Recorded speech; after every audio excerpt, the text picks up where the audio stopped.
In the headlines, Abuja Federal High Court sentenced notorious kidnapper Wadumi, orders to 7 years imprisonment. NBA suspends General Secretary over gross misconduct. Nigeria's inflation rises to 19.64% in July. And on the foreign scene, death toll from Armenia's market blast rises to 5, over 60 injured. Hello and welcome to Trust TV News Update. I am Ibrahim Shehu Adamu.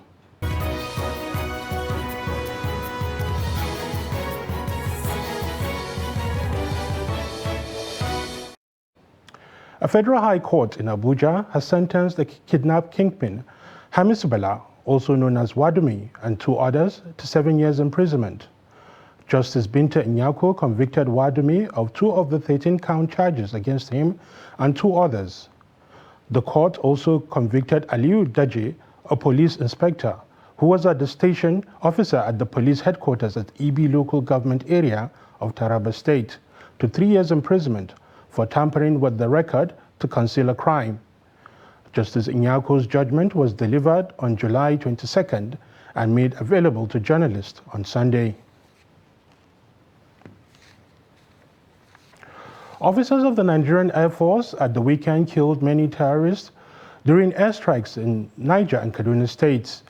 NAF spokesperson Air Commodore Edward Baji disclosed this to reporters in Abuja. He said NAF aircraft struck terrorists gathering at Kurebe in Shiroro local government area of Niger State, following intelligence report that a large number of terrorists had assembled for an important meeting hosted by Boko Haram terrorist commander. The airstrike came hours after a coordinated air and ground operations neutralized several terrorists operating around Damba, Galbi Axis in Chikun local government area of Kaduna State. Operatives of the Edo State Police Command have rescued 33 kidnapped victims, including a 3-year-old, while 5 others are still missing. The command spokesperson Chidi Nwabuzo said the police received information that hoodlums suspected to be kidnappers emerged from the bush and kidnapped occupants of a Toyota Hiace bus traveling from Ogbo to Warri and risked them into the bush. He said the occupants of the vehicle were members of the Itugbe Kings Football Club Warri in Delta State. Residents of Zamfara State are living in fear of being attacked, abducted or killed by terrorists, and have come to see insecurity as a regular part of their lives. As a result of deep distrust, residents no longer extend usual hospitalities to visitors and strangers for fear that they could be terrorist informants. The report.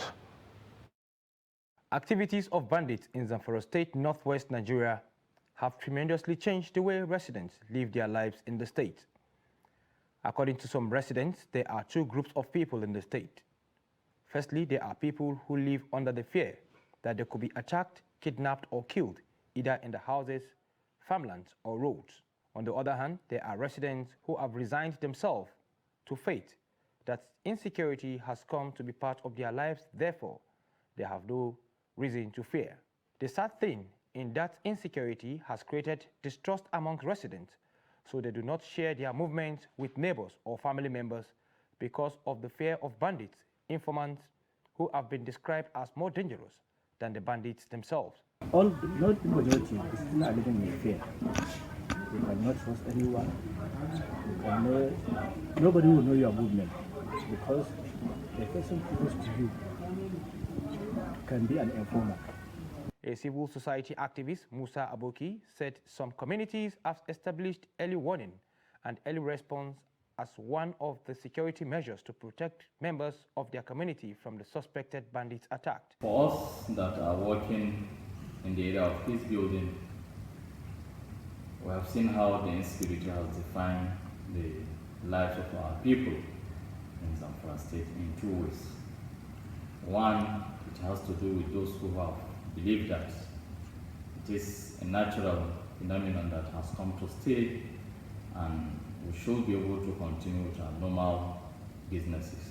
The insecurity has adversely affected the education and health sector, as teachers and health workers do not want to go to work in rural communities which are vulnerable to bandit attacks for fear that they could be attacked and be kidnapped ransom by suspected bandits. And this is not only left to teachers alone. We see a situation whereby a younger brother being an informer to kidnap his elder brother. We see instances whereby a son contributed to the kidnapping of his father. All this as a result of inciting fear by the bandit or as a result of one factor or the other. The residents want federal and Zamfara state government to scale up the ongoing offensive against the bandit so as to restore peace, stability, and order in the state in particular and the country in general. Men of the Osun State Police Command have arrested a 22-year-old student of Federal Polytechnic Ede, Akintunde Olani, for allegedly burgling shops in the community. Akintunde was arrested by the Anti-Vice Intelligence Squad of the Osun State Police Command. Police Public Relations Officer in the state, Yemisi Opalola, said some of the items stolen by the suspect were recovered from him. She added that some of his victims have identified their properties. Estate to the police custody. What are the things you stole? I stole clothes, shoes, home accessories, and so on, and other home house chores. I operate in the evening around 7. That's when I start to survey the shop I wanted to burgle. Whenever I want to break into a shop, I use these tools. I used to, no, not most times though. I use these tools. I used it to break the keys at the entrance of a shop. So whenever I gain access into the shop, I'll pack many things like I'll pack things that I wanted. So I'll use a sack bag, which is at the back. So after using the sack bag, I carried it on my own. I carry it alone on my head. Then I will start heading to my place. The General Secretary of the Nigeria Bar Association, Joyce Odua, has been suspended with immediate effect by the National Executive Committee.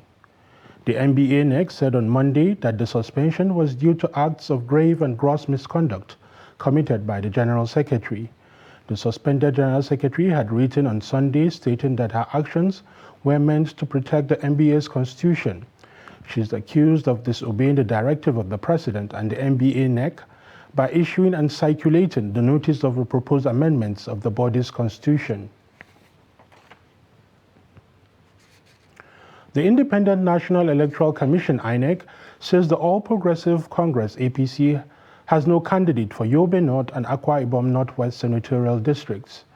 INEC's National Commissioner, Festus Okoye, said the electoral body does not recognize any APC candidate for both senatorial zones, as the two names forwarded were not persons who emerged from a validly conducted party primaries. Senate President Ahmed Lawan, who represents Yobe North, is battling to get the party's ticket after losing the APC presidential primary. On the other hand, former Akwa Ibom Governor Godswill Akpabio, who vied for the APC presidential race, is also in a tussle to get the ruling party's ticket to run for the Akwa Ibom Northwest senatorial seat. National Chairman of the ruling All Progressive Congress, APC, Abdullahi Adamu, says he is optimistic that the crisis rocking the party in some states will be resolved before the 2023 general elections. Speaking in an exclusive interview on Trust TV, Adamu said the APC is working to win the 2023 elections. The chairman commended the infrastructural development of the present administration. Take it from me that by the grace of God, who made it possible for us to be leaders of the party today, that probably I'm talking about this whole election. We have 6 months today to February, in fact 7 months to February, and I do believe that we are going to resolve that problem, and we'll have, by the grace of God, one single candidate for the APC. The full interview will come on Trust TV on 30 minutes at 7:30 p.m. later this evening. You are watching News Update on Trust TV. Still to come after the break. As a means of self-reliance, stay with us.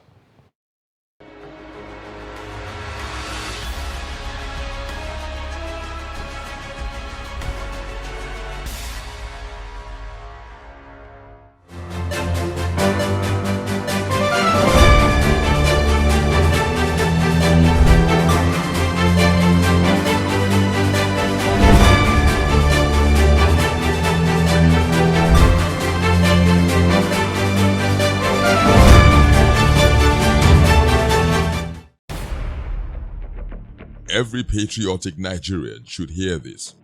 Any politician who means well for the people will never allow themselves or their supporters to engage in any violent, destructive activities.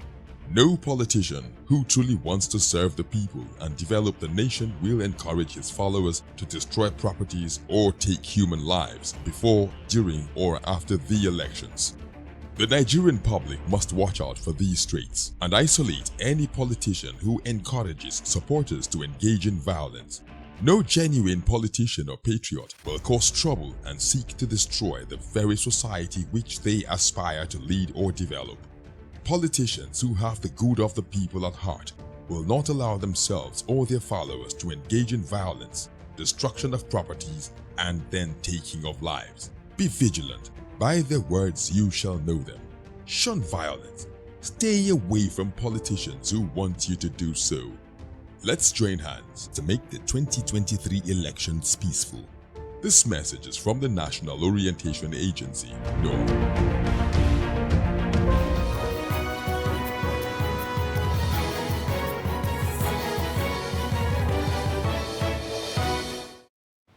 Welcome back. If you are just joining us, this is the news update on Trust TV. A recap of some of our major stories. A federal high court in Abuja has sentenced notorious kidnapper Wadumi to 7 years imprisonment. And NBA suspends Secretary General over gross misconduct. The Nigeria Center for Disease Control, NCDC, has reported 60 new suspected cases of monkeypox in its latest situation report, covering August 1 to August 7 in 18 states of the Federation and the Federal Capital Territory.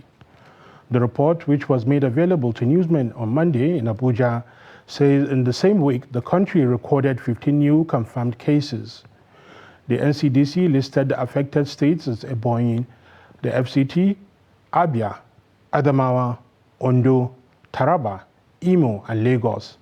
The center added that in the breakdown of the 15 additional confirmed cases, Imo State is the top with 3 cases, followed by the FCT with 2, Ondo with 2, and Rivers, Abia, Anambra, Ebonyi, Edo, Ogun, and Nasarawa State with 1 each.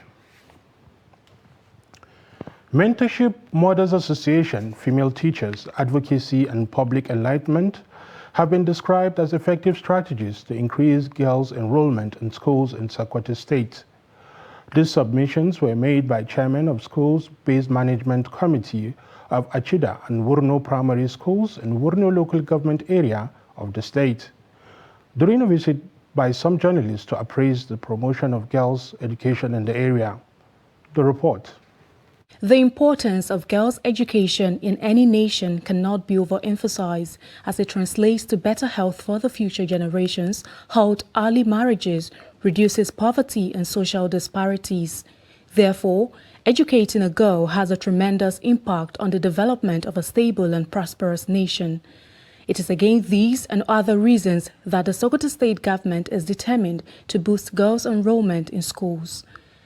The visit by some journalists to schools in Wurno local government area of the state was to assess the impact of Girls' Education Project, GEP3, and to identify challenges that are hindering the promotion and enrollment of girls in schools, especially in northern part of the country.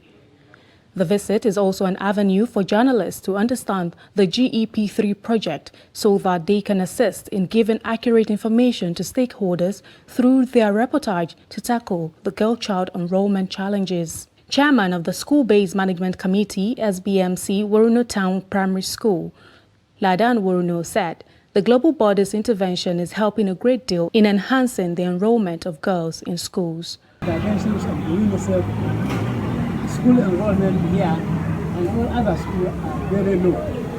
But the interventions and the mobilizations of the SVMC, the community, the system of traditional rulers and the religious leaders, we are able to attend to the population enrollments figure we have now.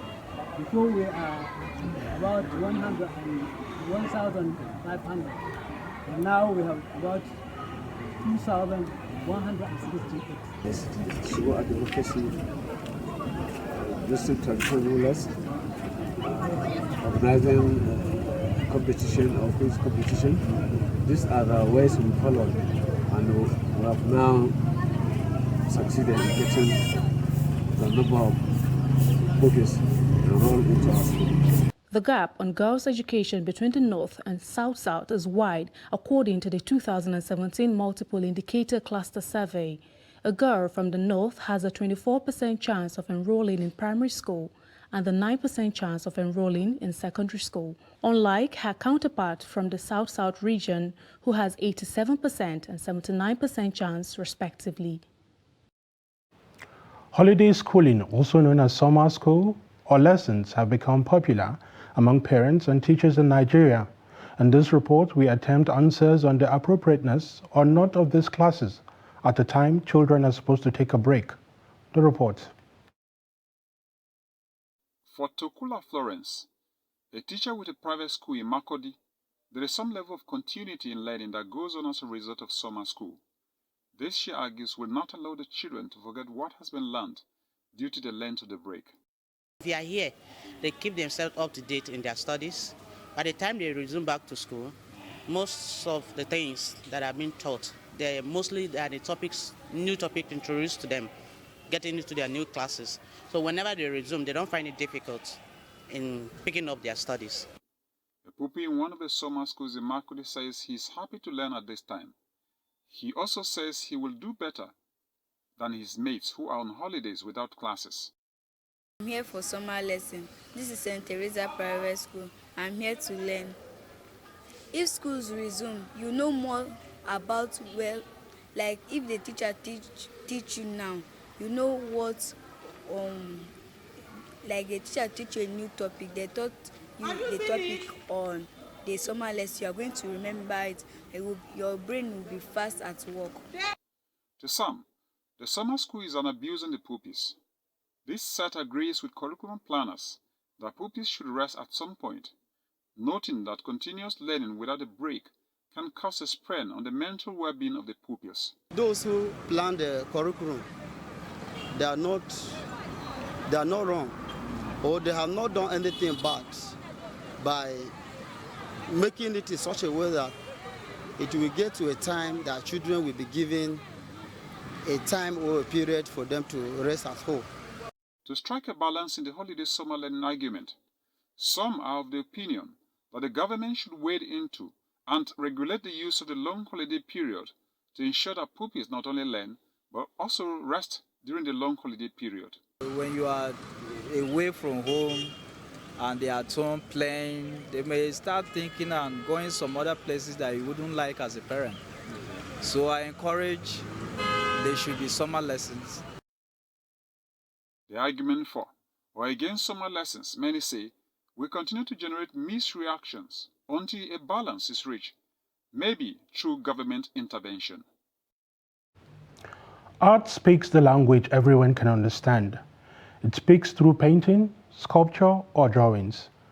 Artists can say things that words sometimes cannot say. In this report, Trust TV's Kabir Lawal examines the importance of art and how youth can be self-reliant using artwork. The report. Art is viewed as important because it's a way of documenting and preventing or preserving history. Historic art tells a story about society and how cultures evolve, giving insight and different perspectives. From billboards, street signs, and art tells story too. Whether it's advertising or purely for appreciation, creativity is everywhere. Stanley Chima, who makes a card in Abuja, said the work of art has been keeping food on the table for him, despite the economic situation in the country. He further said if the youth can bring out the talent in them, it will go a long way to make them contribute their quota to the upliftment of the country.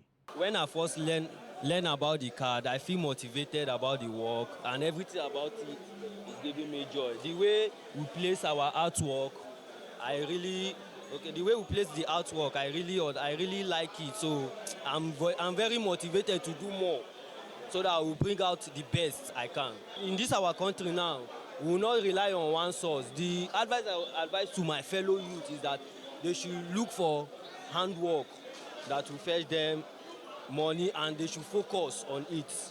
Stanley Chima also added that the art is a great way to calm yourself and decrease threat levels, calling on governments and well-to-do individuals to complement youth's effort to be more productive. The federal government should please and encourage we the youth that are looking for work to have something to survive, because some of our youth are on the street doing some kind of things which is not common. So I would advise the government to come outside and encourage us and create job opportunity for us. From these accounts, the importance of arts cannot be overemphasized in any given society. Kabir Lawal, Trust TV News, Abuja. Officers of the National Drug Law Enforcement Agency, NDLEA, have uncovered no fewer than 440 parcels of crystal methamphetamine concealed in heads of fish. The anti-drug agency also intercepted 1.45 kilograms of cannabis concealed inside granulated melon and crayfish and packed among other food condiments. The report. Operatives of the National Drug Law Enforcement Agency, NDLEA, intercepted no fewer than 442 parcels of crystal methamphetamine concealed in heads of fish meant for export to Dubai. 32-year-old Paul Adekunle was promptly arrested upon the discovery that the 7 cartons he presented for export, weighing 11.90 kilograms, contained parcels of the dangerous drug wrapped in foil paper and concealed in the heads of hundreds of smoked catfish. The anti-drug agency also intercepted 1.45 kilograms of cannabis concealed inside granulated melon and crayfish and packed among other food condiments going to Dubai, arresting 39-year-old freight agent Ajishefini Latif, who presented the cargo for export at the Sako shed. Away from Lagos, anti-narcotic officers at the Akanu Ibiam International Airport, Enugu, arrested 50-year-old Victor Gbegbuna following his arrival from Addis Ababa, Ethiopia, on board an Ethiopian airline flight. Gbegbuna had ingested 77 pellets of cocaine and passed out the illicit drugs in 8 excretions spanning 4 days. In Kaduna, 3 suspects, Saifullah Sani, Salisu Nafiu, and Abdulrazak Mamman, were arrested in Zaria with 1,112,350 tablets of tramadol, weighing 38.3 kilograms. While in Kanu, a female drug dealer, Sarit Abdullahi, was nabbed with 541 blocks of cannabis, weighing 245 kilograms. Chairman, Chief Executive of the NDLEA, Muhammad Buba Marwa, commended the officers and men of the agency for the seizures and arrests and urged them to always stay a step ahead of the drug cartels. In business news, the country's Consumer Price Index, CPI, which measures the level of price change in goods and services, hit 19.64% in July from the 18.60% recorded in June.